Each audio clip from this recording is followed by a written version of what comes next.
www.senegal7.com, le roi de l'information en temps réel.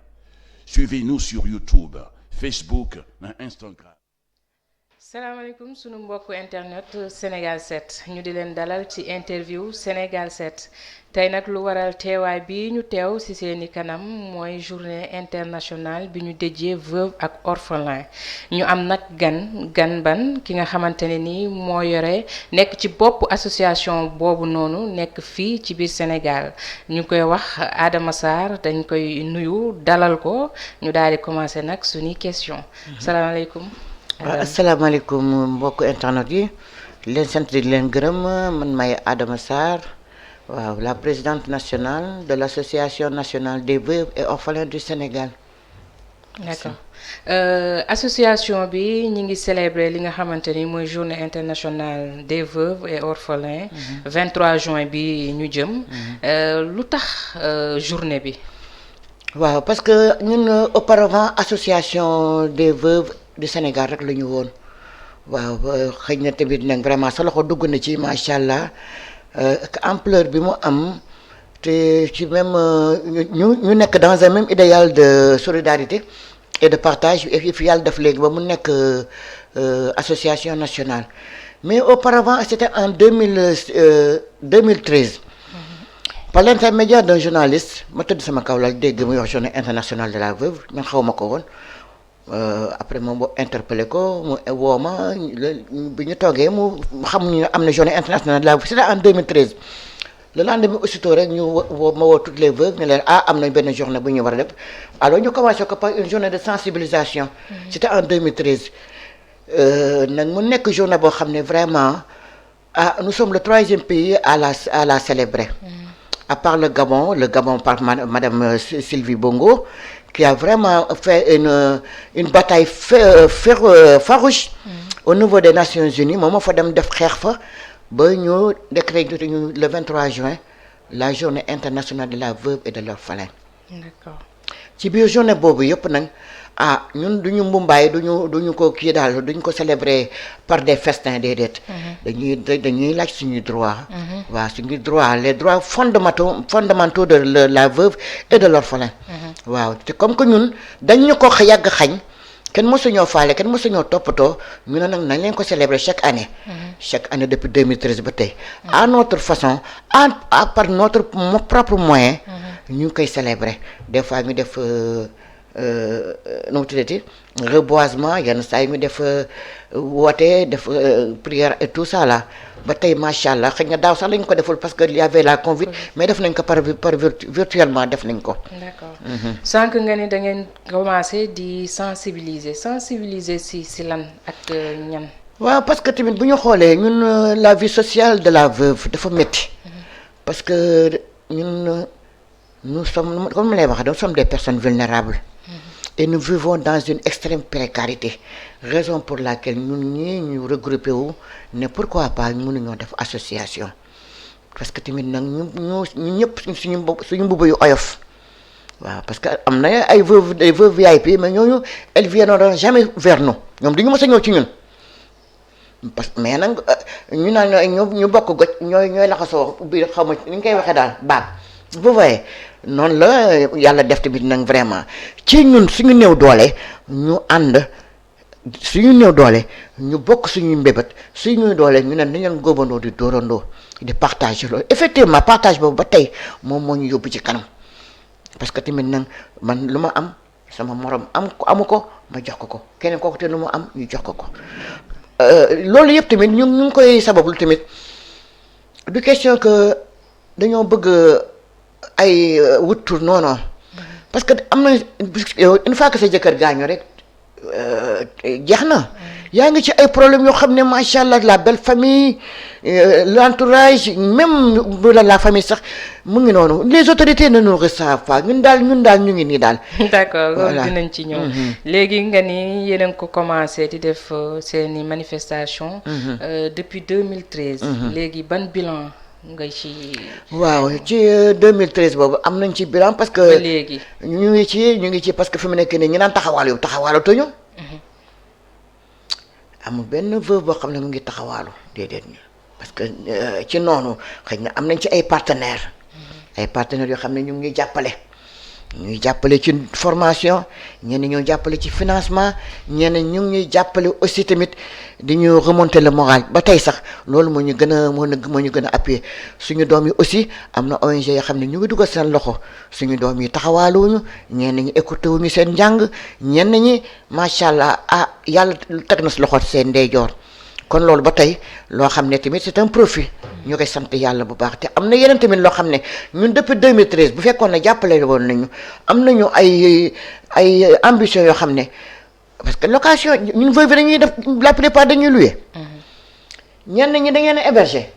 ñenn ñi lu yàlla xam doy na amoon nañu programme pour wut une maison de la veuve boo xam ne veuve bu sonn ñun revenu bu ñu am danañ fa jéem a defar parce que amoon nañu un partenariat sax avec un ambassade vraiment mu ne wut leen terrain ma defal leen ay des logements yoo xam ne veuve dootu amati problème location problème inondation du amati benn problème daan defal foofu un orphelinat def xool moomu il a vu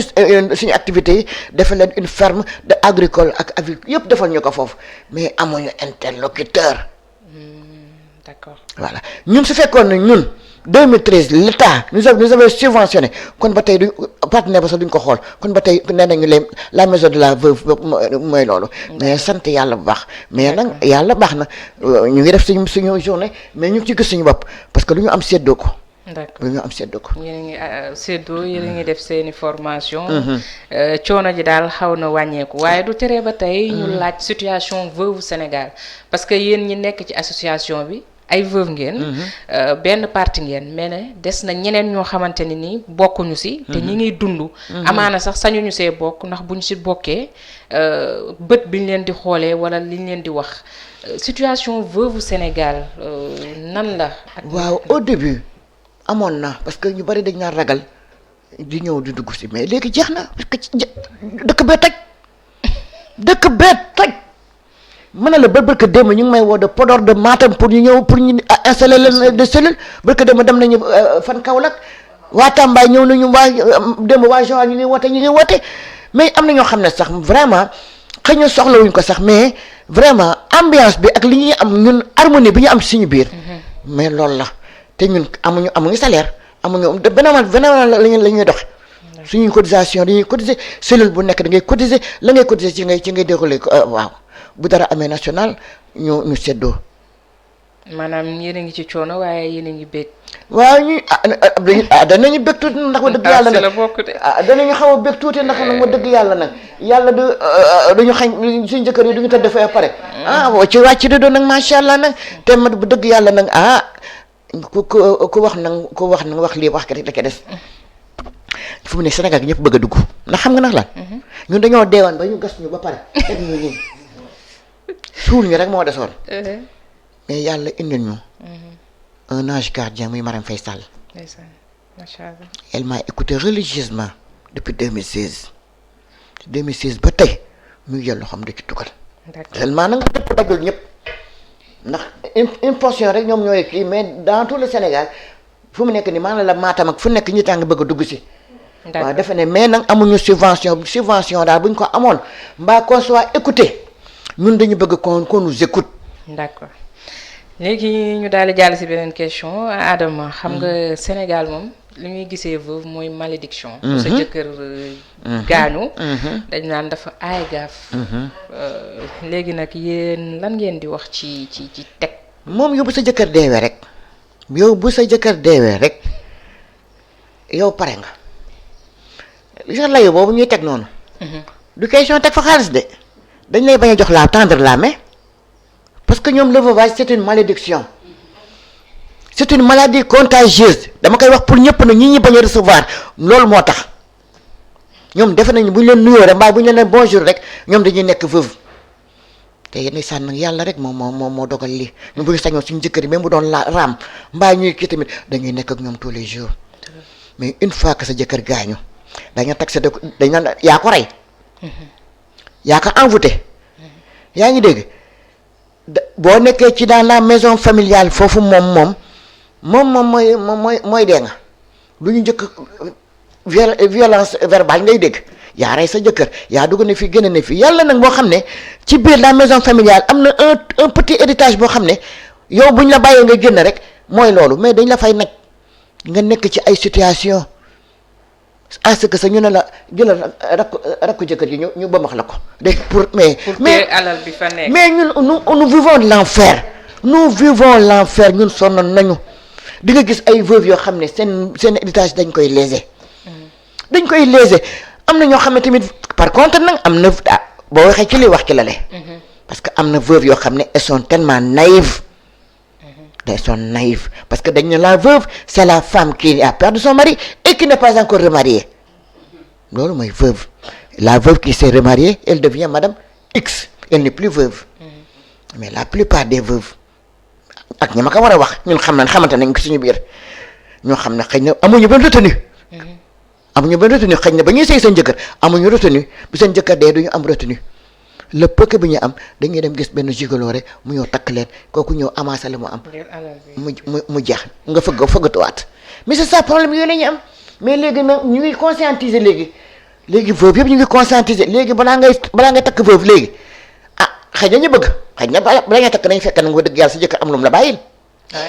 parce que góor ñi takkatuñ duñ gis seen bopp di ko fekk foo xam ne amul dara de il faut ñu ñëw xool ba xam ndax am nga double lit am nga salle de bain ca gannaaw am nga poulailler am nga une petite pension et tout ça là. mais foofu yërmande jeex na fa. du moment où léegi dañuy xool ki nga xam ne moo am ñu ñoo lekk xaalisam daal di daw. mais c'est ça mooy li may wax ne naïveté ngi noonu dama ne la absence de retenue boobu ñuy am veuve yu bari genn wàll gi ñun genn wàll gi yëpp ñun dañuy vivre loolu. li ñuy am mooy loolu dañ leen dem di leen nax yóbbu seen kayitu kër jël bi yaay am na orphelin yu bari xale yu bari gis kaay wax la nag am na ñi bari ndeysaan ñu ngi fi dof ñii di agressé ñii taxawaalu. dinañ ci ñëw.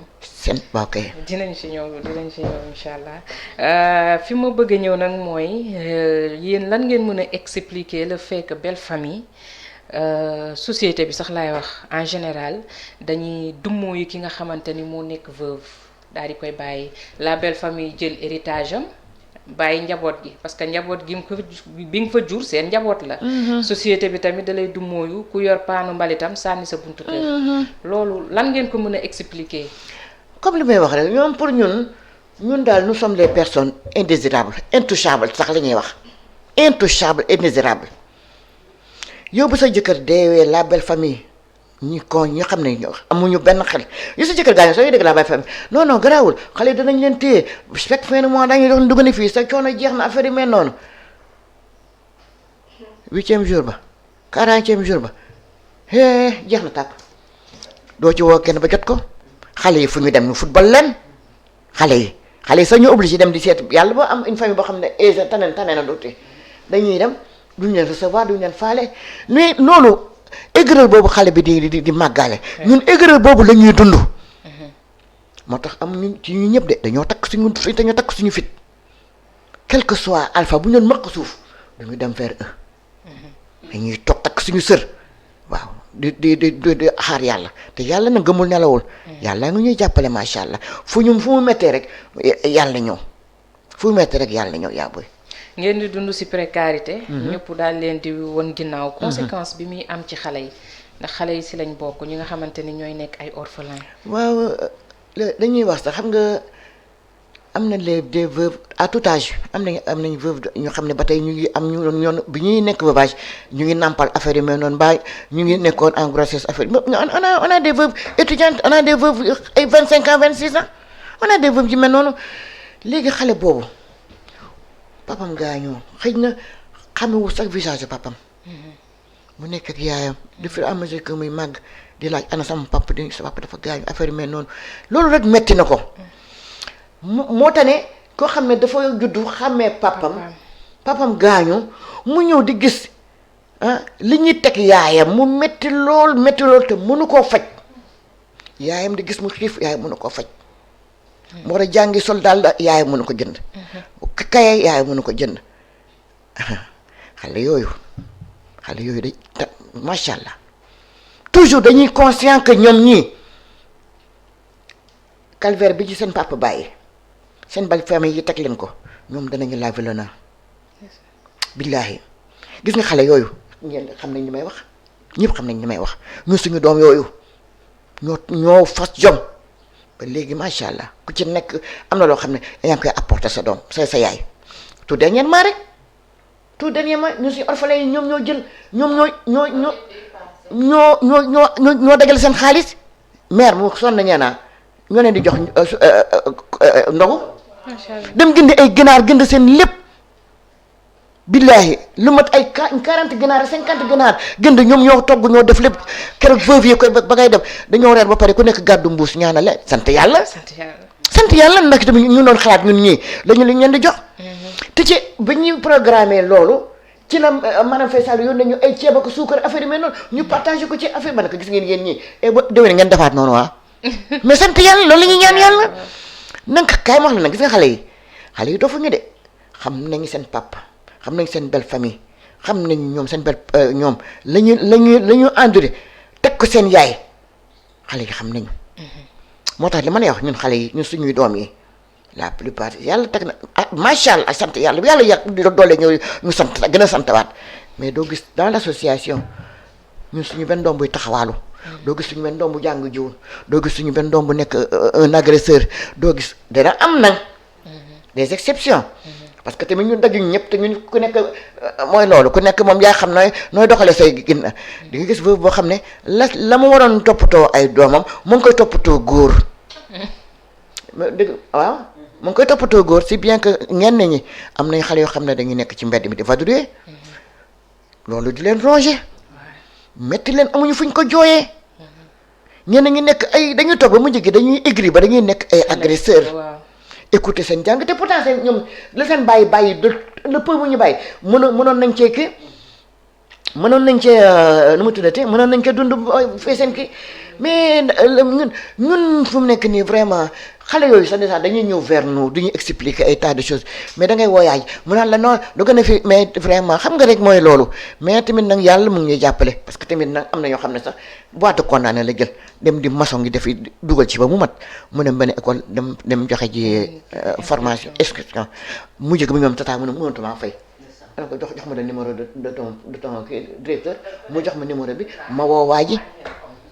ne ma amul benn bu yaay yëpp defoon ne yow xale duñu taxawaalu ma ne ko kii dafa waxoon dafay dem ci biir géej gi dégg leen ay dërëmam jàppale ma rek ngir yàlla xale boobu tey mi ngay jàng macha allah ñeneen ak ñeneen cas yu bari dañ koy arrangé benn veuve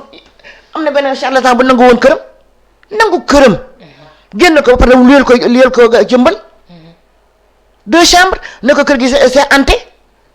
ñu toog 2 jours 3 jours saa waaye lekkatu naan mu ñëw sama kër ñu añ ba pare mu ne ma dama la soxla ma ne ko lu xew mu ne ma dafa am benn waay bi ma booy loon léegi génn na ma kër ga nee na kër ga dafa hanté jël na ma fii ñaari néegu luyaas xaw ma lan léegi maa ngi nii xam ne ko jox ma numéro téléphone mu jox ma numéro téléphone bi ma woo waa ji ne ko Sow na nga def ça va mu ne man la Ndeye Niang mu ne ma Ndeye Niang ma ne ko magoon kii nga jël këram intérieur laa nekk sama bureau maa ngi ko tëj sama oto maa ngi ñëw wër si la mu ne ma ñoo jaru ko ma ne ko déet parce que kayitu kayit bi nga jël kayitu kër gi nga jël ak kayitu xale yëpp la bombardé mais dañu dem ba gis gaa ji mu dem na ko amul histoire amul dara ci dama ko nax dana ko intérieur laa nekk dana waar ñii dañuy jàppale ñeneen ñi tamit dañuy ñëw di profito di daal di jël seeni alal waa Adama yéen ngeen am charge bu rëy en dehors de nekk ki indi dund bi ak yëpp ci kër gi ngeen war a nekk baay nekk à la fois bàjjen nekk maam nekk lépp bu fekkee ni belle famille bi dem na bàyyi ñi nga xam ne ñooy orphelin yi charge boobu nan ngeen koy téye ak est-ce que parfois du ngeen xalaat échoué. Non parce que xam nga perdre espoir c'est cesser de vivre boo perdre espoir rek moo yow dee nga rek ñu suñu njëkkati duñu dee dëgg yàlla bàyyi nga suñu njaboot ba pare qu'on baisse les bras dañuy wàkkirlu ci yàlla lu ñu mën ak lu ñu mënul ñu def ko mais duñu def lu naqari yàlla jamais au plus grand jamais dans toute l'association amul koo xam ne ku ñàkk fayda la ko def lu loolu dañuy wàkkirlu ci yàlla dans un élan de solidarité de partage ñu noonu la ñuy dundee te yëpp yàlla daf ñu koy yombal daf ñu koy yombal te xale yi dofuñu xam nañu ONG bi leen di indil ay cadeau xam nañ ONG bi ñuy indi saako ceeb xam nañ ku ñuy may dugg na fi xam nañ ku ñuy woo na leen naka mun nag yéen a ngi def naka xale yi ñu ngi jàng xale yi xam nañ loolu moo tax du ñu am métti na daal métti na parce que tamit des fois nit woo la téléphone ne la am naa problème bii dugg na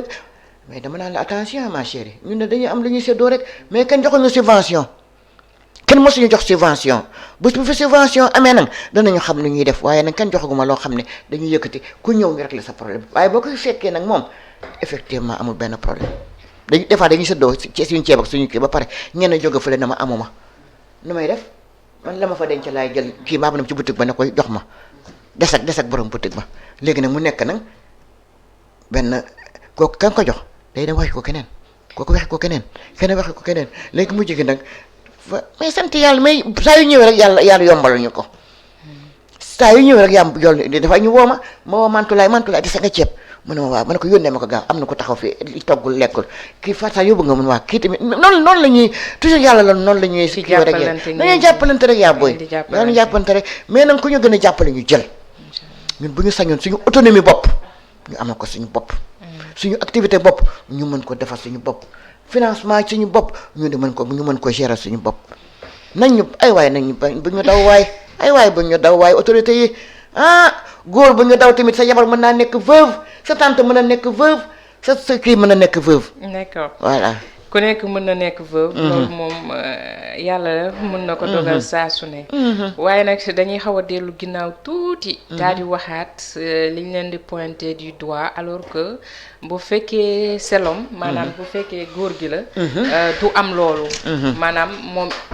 dina am jabar ju décédé.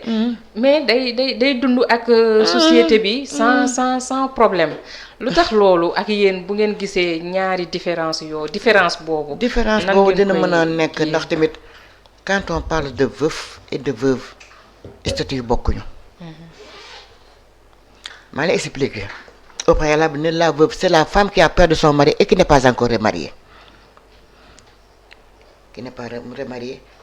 yàlla ba sa jëkkër dee bàyyi la ci ndóol. quant à góor gi xam ne moom jabaram dafa gaañu. 3 jours bu ñu enterré jabar ji maa ngi ceeb jour rek mën na takk jabar. il se remet tout de suite en couple.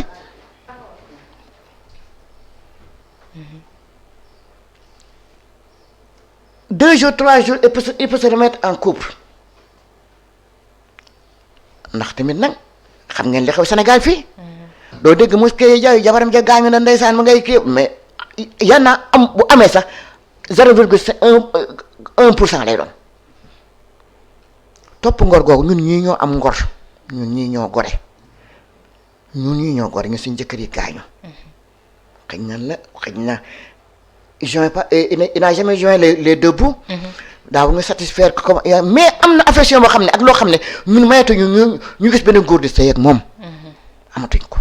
par contre góor kii mooy sa jabar deewee tey mooy 3e jour ba sax nga yaa ngi xool ña lay kii nga ñëw yónnee foofu dem affaire yi mel noonu des fois polygame la ñuy doon des fois ñu dem mu takkuwaat keneen mais c'est ça le problème ana ko fi si jabaram deewee mu ne dootuma takkati jabar Sénégal gi biir dégg nañ ko. taxaw ci bàyyi man dootuma takkati jabar personnalité fii ba jabar ja de kii jour ba kii woon ku mu takk xaritu jabar ja mais parlons peu ñun tey moo tañ loolu ñun ku ñu koy defal ñun balaa ñu lay takk góor balaa mu lay takk il faut mu ñëw xool ba xam ndax. dëju nga bu baax góor ñëpp takku nañ ci Mali foro de te ñun tamit nag ñu sëyatuñ ci duñu dem na anawaa takk la ñu par force ñu duñ ko def te suñu doom yi sax ñooñu ci dul bàyyi ñu daal di wax nag ci wàllum koppar maanaam pension yi nga xamante ni moom ngeen di jot nan la demee fu mu toll. pension yi de ñun foofu sax dañoo xam ne dañuy def marche. parce que amoon na benn marche bu ñu defoon en 2016 ñoo ko fi njëkk def les retraités et les veuves et les orphelins obélisque mais dama lay wax ne les veuves yi pension yi surtout à l'IPRES une veuve qui perçoit moins de 5 000 francs par mois moins de 10 000 francs man mi ci laa bokk moins de 10 000 francs par mois kii ci la bokk kële moom bu ca la bokk suñu génne suñu bulletin yi da ngay waaru xam nga ni ñuy def pour survivre ne IPRES dégg loolu pour que les veuves survivent dañuy obligé def fa tontine ca kees ga ngeen di tontine waaw c'est-à-dire sa pension da nga ko fay bàyyi benn weer ñaari weer ñetti weer boo ko jëlee léegi nga mën a jënd saako ceeb boo toggee mbaa nga mën a nga jël ci loo fayee courant mbaa loo fayee luyaas mooy de 5000 francs mooy de 10 000 francs noo koy kiiwee mooy tonting bi ñu fay def noonu man fi mu nekk nii xaw ma sax ñaata weer la da ngay xool fii mu ngi noonu xaw ma sax ñaata weer la man kii des fois dem ñu jox ma comptal ma 7000 multiplié par xaw ma 3 xaw ma 4 ma xool mu nekk 22000 xaw ma dem jënd saako ceeb ñëw teg leneen li nga fay ko lu mu jeex c'est ça le problème ñii kaas naan la nañ la fay le 5 ñun nee naa la nañu fayeeku le 5 ñun suñu yoon nekku ca ñun daal ñu nga ca tonting ba daal waaw ñu ngi tonting ba te tamit nag loolu nag vraiment tamit nag ñu ngi ñaan le président ñun suñu cotisation jëkkër yi moom la IPRES di fonctionner suñu cotisation jëkkër yooyu moom la ñuy fay retraité yii tey kon augmentation pension minimale yi ñuy augmenté étranger ñun ñu ñoo waroon a jiitu te bu dara sax ñu ay jigéen dañu. couche vulnérable aussi. couche vulnérable maintenant Racine nag moom il nous écoute le PCA de kii mu ngi ñuy déglu mais xam naa ne mu ngi dégg na li ñuy wax te xam naa mu ngi ci tey sax dañu woowoon conférence de presse ay IPRES ñun suñu nekk ci ñun dañoo sonn ci IPRES yi dañoo sonn ci conférence de presse yi ñun daal lépp daal ñoo ne la. donc ñàkk a jàppale bi ci kaw la njëkk a jóge avant que société bi sax. mais c'est ça mais si le président nous avait écouté nañu jël audience ngir yàlla ñu wax ko suñuy soxla ñun dañuy génne ci mbedd mi parce que barki démb rek ñu ngi koy wax ñu may interpellé dañuy génne ci mbedd mi ne def leen ndànk na ngeen def ndànk bu veuve yëpp génnee ci mbedd mi nit ki nag am na koo koy rusé. dañ ko am ku ñu ko rusé ndax tamit bu rusul toj. ndax Marème Faye Sall nee naa ma ñun deewoon nañu pare moom moo ñu dekkal. xoolal fii. mais nag tamit nag man nag mënumaa téye ñëpp. mënumaa téye ñëpp bu ñëpp ñëw ma daanoo sama sàllangaar yi mu ngi noonu yokk soppi wàññi noonu mu ngi nii. d'accord kon daal sentiru leen aide état bi sentiru leen tamit aide ministère de la femme et de l'enfant gisu leen ci leen yéen daal seen ñi nga xam ne ñooy bonne volonté ak seeni yëfi bopp daal ngeen di dundee. ñun man de ministre de la femme sax ñun mosuñu recevoir Mariama Sarr ba léegi mosuñu recevoir te dañu ministère de la femme nous sommes pas des hommes nous sommes des femmes. Ouais. suñu doom yi les enfants ñun ñoo leen jur waaw xanaa balaa nga recevoir ñeneen wa dëgg yàlla nga recevoir les personnes vulnérables ñun ñii ñu wala suñuy soxla wala suñu doléance ka toog ca palais ba sax ndeysaan xam nañ ñun lu ñuy vivre wa dëgg yàlla ministère bi ñun ñoo ko moom depuis Mariama Sarr moom Mariama Sarr ak keneen ñun daal nous ne sommes pas accessibles à ces institutions du benn institution boo xam ne kii nañu barka démb de xanaa monsieur le préfet ñu ngi koy saluer bu baax jibi yàlla vraiment recevoir nañu et tout ça en tout cas ñuy conscientiser suñu vulnérabilité mais ñun fi mu nekk nii ñun bëgguñu ñu may bés bu ne nañu jàngal nu ñuy nappe ñu jox leen les moyens nañ ñu jox les moyens li ñuy di folklore ak def yëf ñoo fi dàq folklore ñoo fi dàq ndaw rabine ñoo fi dàq mobiliser ñun ñii te noonu lañ ñaan def de pour un peu de visibilité. fu ñu dégg groupement de femmes mbaa ministre dem fa ñu groupe fa dem fa te. amul leen ci. dañu sax faale dañu sax xoolati macha allah kenn duñu xoolati léegi nag loolu moo fi des léegi nag bay day wóot nu ñu koy waxee day weesu mbote. xas day mbote léegi nag xam nañu ñoom ñoo ñëw si ñun. waaw parce que xam nañu ñun lu ñuy jar ku xamul lu ñuy jar ñun xam nañu lu ñuy jar ndax yàlla mu ngi ak ñun yàlla daf ne. jàppale leen veuve jàppale orphelin ma jàppale te ku ñu jàppale rek am na ñoo xam ne gis nañ ci lu macha allah loo xam ne sant yàlla bu baax sant yàlla bu baax. nga ni nañ leen jàngal nu ñuy nappee. léegi yow boo si loolu lan ngay entendre ci loolu. ci loolu ñun ñëpp dama ne la ku ci nekk ñun tooguñu ne yàcc na yasar. veuve bu nekk présidente bu ne kii si 4 heures du matin lay xëy. dem fabere ji ci wut entretien ay doomam kii tamit même chose da nga laal taabal bi ci buntum kii day dem jago bay dem ak ñëw yaa ngi dégg man mii sama kër ga maa ngi yore ay mbott ak ay kanaara ak ay affaire yu mel noonu ak dugg na fii génn na fii waaw bu ñu fekkee ca loolu jàppale ñu du ñu jàppale suñu yenn morom du ñu dem. kon da ngay bu taxawaalu naan dem ci weer yi gu lay football ak dama veuve la may la may ci ak diwlin xale yi lekkuñu mais loolu la ñu bëgg loolu la gis nga pauvreté bii nekk Sénégal pour ñu éradiquer ko il faut ñu déglu ñu. il faut ñu déglu les couches vulnérables ndax nag la lay mat sa lal yow yaa ko xam. nañ ñu fekk ci lu ñuy liggéey ñu jàppale ñu. financement yi moo ngi noonu yow boo financé léegi yaa ngi xalaat la nga cay dolli mais dafa métti nañ ñu subventionné ñu liggéey suñu bopp. kon daal yéen a ngi jot ci financement yi waaye delloo bee métti wala. métti taux bi métti na. taux bi met di nga di sa benn veuve ñëw ne man dem naa ci kii naa fële benn kii prêt xaw ma lan ma ne ko war a woon a dem nu may def taux yi macha allah métti na métti koo xam ne ñun nañ ñu dimbali nañu ubbi seen bunt yi déglu ñu. autorité yi nañu ubbi seen bunt yi dégg ñu ñooy ñëw foofu naan les veuves ce sont des arnaqueurs ce sont des usurpateurs ndax nag wa dëgg yàlla journée internationale de la veuve jigéen a ko moom. ñoo ko fi mos a def. kon nag anu góor di organiser ak watam ak lëmbal. lëmbal ak watam jigéen a ko moom di nañ ñu déglu. ñun dëgg ñun ñii ñooy ayant droit lépp lu ñu waay jox ko keneen sànni nga ko te nag ñun suñu xol yi nag neexul nag suñu xol ba tey nag neexul de. ndax nag la ñu war a moom war koo jot ñu jël ko di ko jox ñeneen ñoo xam ne suñu xaas lañ leen di fayee. ñu jël ko ëbbati ko waat di ko naxe président ñun ñii suñu xol neexul côté boobu te tant que dégluwuñu du neex côté boobu. kon yéen dañuy dund ci seen kaw. ñuy dund suñu kaw googu de yàlla nañu neex te naqari yàlla rek tey mu ngi naqari yàlla boobu ba tey mu ngi naqari yàlla ndax na nga dëgg yàlla saa yi ñu ko defee rek ñu dégg leen sigg leen digaale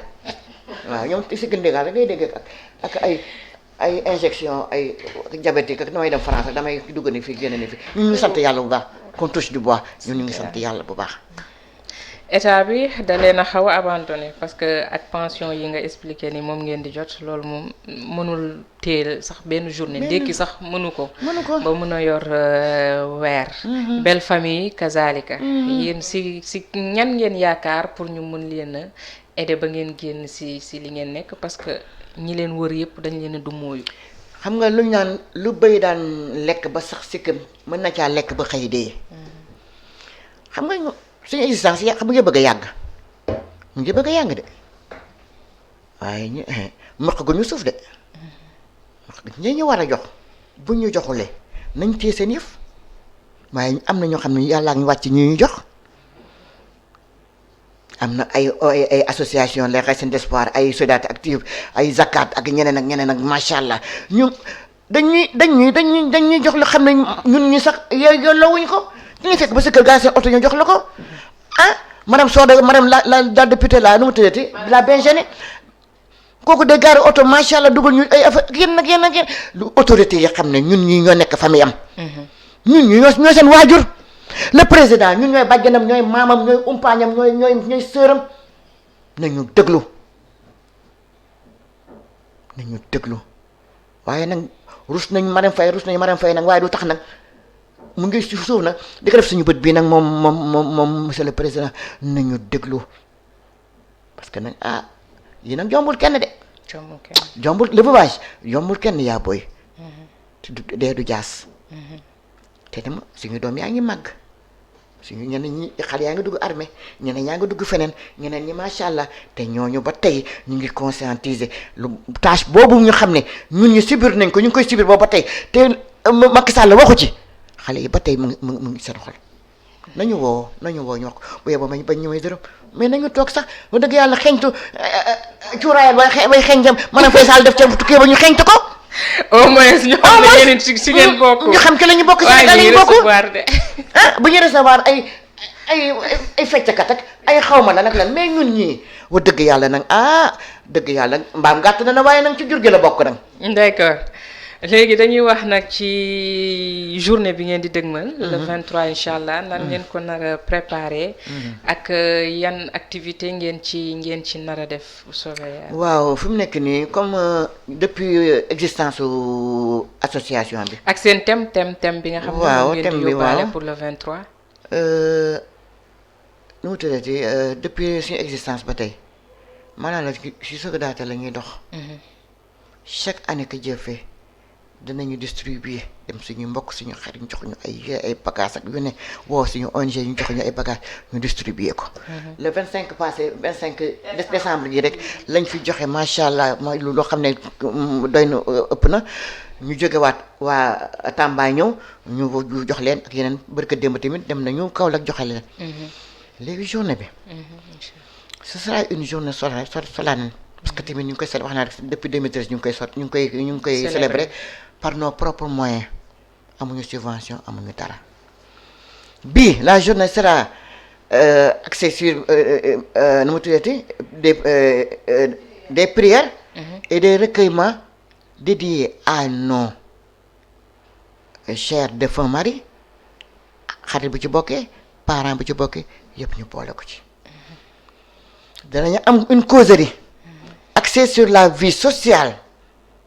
de la veuve et de l'orphelin. La vie sociale, ça englobe tout. Parce que am nañu suñu droit yi ñu war a laajte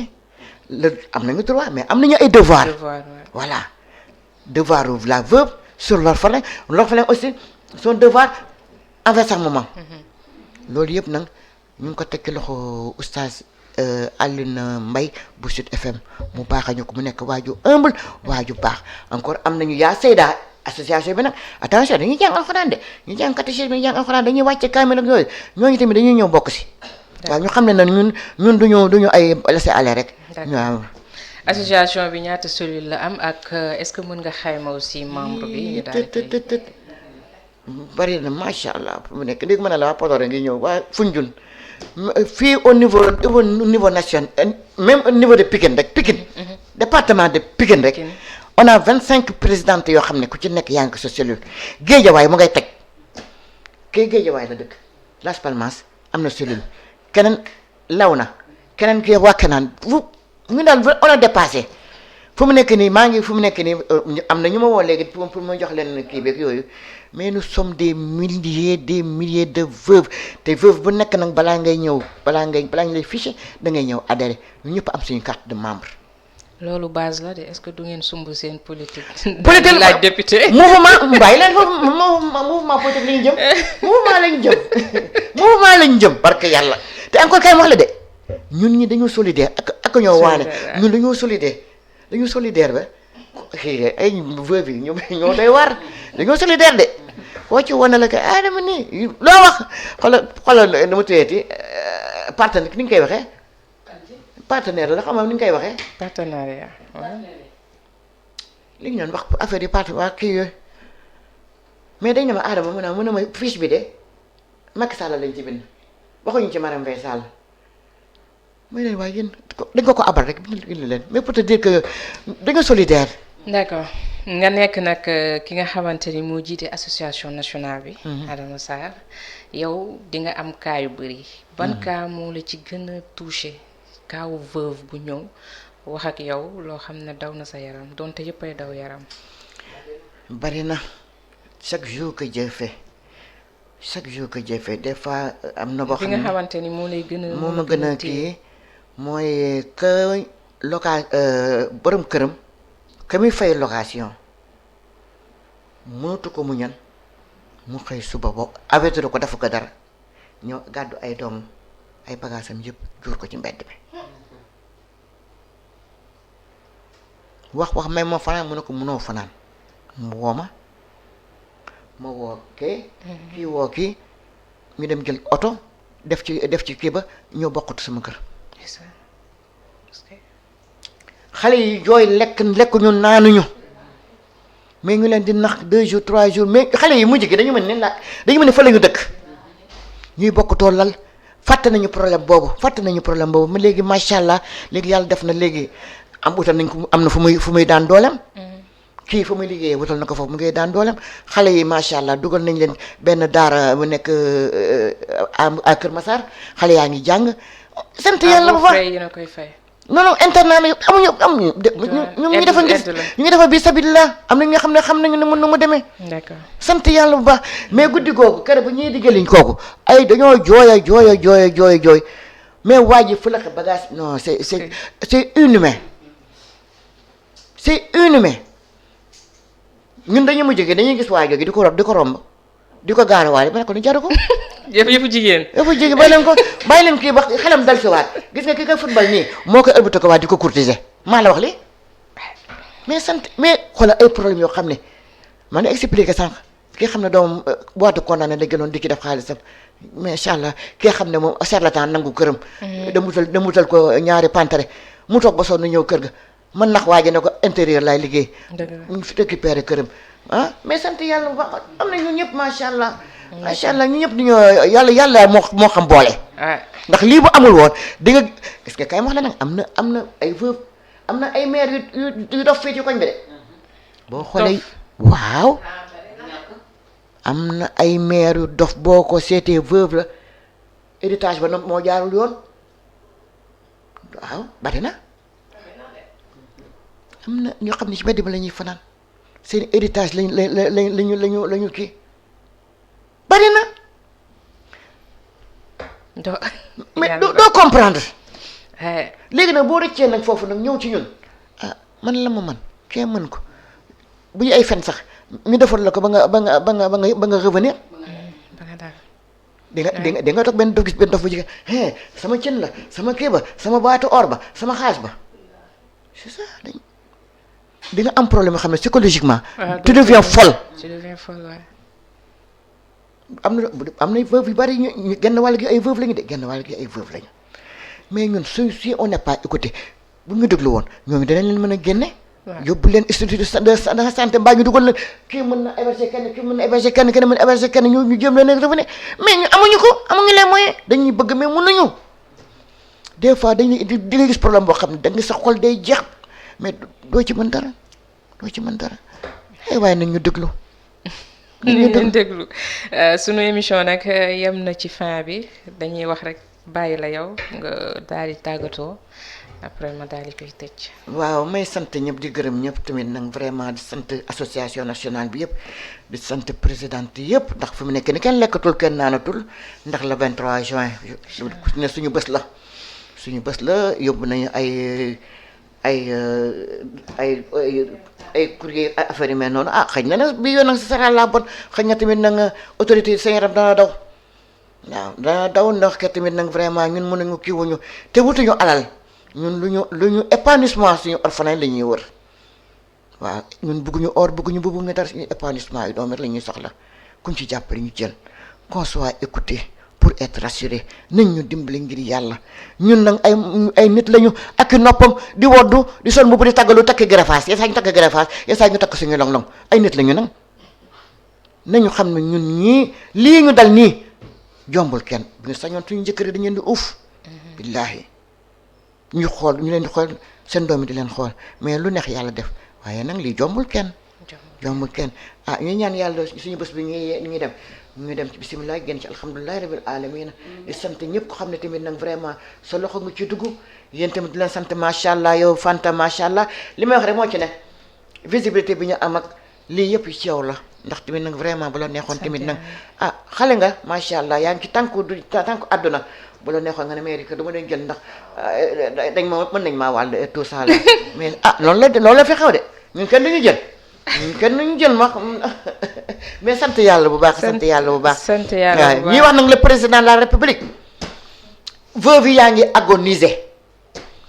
que ñu mais dañu am ngor boo xam ne même bu ñuy dee sax